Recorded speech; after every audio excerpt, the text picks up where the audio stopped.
অসমত তৃতীয় আৰু চতুৰ্থ শ্ৰেণীৰ চাকৰি বিটিচিৰ চাকৰি বিটিচিত দিয়ে আৰু অসম চৰকাৰৰ চাকৰি আমি দিওঁ পুলিচৰ চাকৰি আমি দিওঁ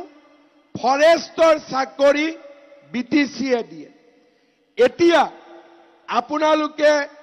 বিটিচিৰ চাকৰি পায় নাপায় মই নাজানো অসমৰ মই যেতিয়াৰ পৰা মুখ্যমন্ত্ৰী হৈছো আমাৰ চাকৰিৰ এপইন্টমেন্ট কোনেও টকা পইচা খাব নোৱাৰে আমি দুখীয়া ঘৰৰ লৰা ছোৱালীক চৰকাৰী চাকৰি দিয়াৰ ব্যৱস্থা কৰিছো 1.5 লাখ লৰা ছোৱালীয়ে চাকৰি পালে আৰু এই 1.5 লাখৰ ভিতৰত 10,000 লৰা ছোৱালী খালি বিটিচিৰ পৰাই চৰকাৰী চাকৰি পালে এতিয়া অক্টোবৰত আমি আকৌ পুলিচৰ চাকৰি দিম আৰু অক্টোবৰ পাৰ হৈ যোৱাৰ পিছত নৱেম্বৰ মাহত আকৌ নতুনকৈ পুলিচৰ আমি ইন্টাৰভিউ খুলি দিম যাতে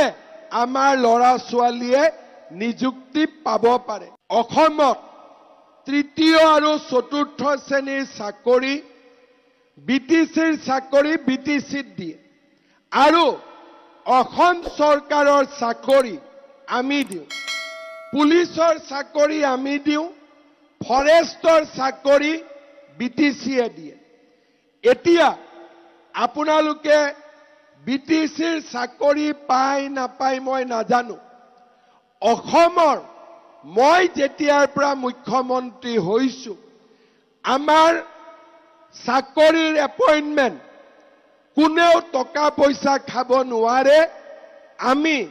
দুখীয়া ঘৰৰ লৰা ছোৱালীক চৰকাৰী চাকৰি দিয়াৰ ব্যৱস্থা কৰিছো 1.5 লাখ লৰা ছোৱালীয়ে চাকৰি পালে আৰু এই 1.5 লাখৰ ভিতৰত 10,000 লৰা ছোৱালী খালি বিটিচিৰ পৰাই চৰকাৰী চাকৰি পালে এতিয়া অক্টোবৰত আমি আকৌ পুলিচৰ চাকৰি দিম আৰু অক্টোবৰ পাৰ হৈ যোৱাৰ পিছত নৱেম্বৰ মাহত আকৌ নতুনকৈ পুলিচৰ আমি ইন্টাৰভিউ খুলি দিম যাতে আমাৰ লৰা ছোৱালীয়ে নিযুক্তি পাব পাৰে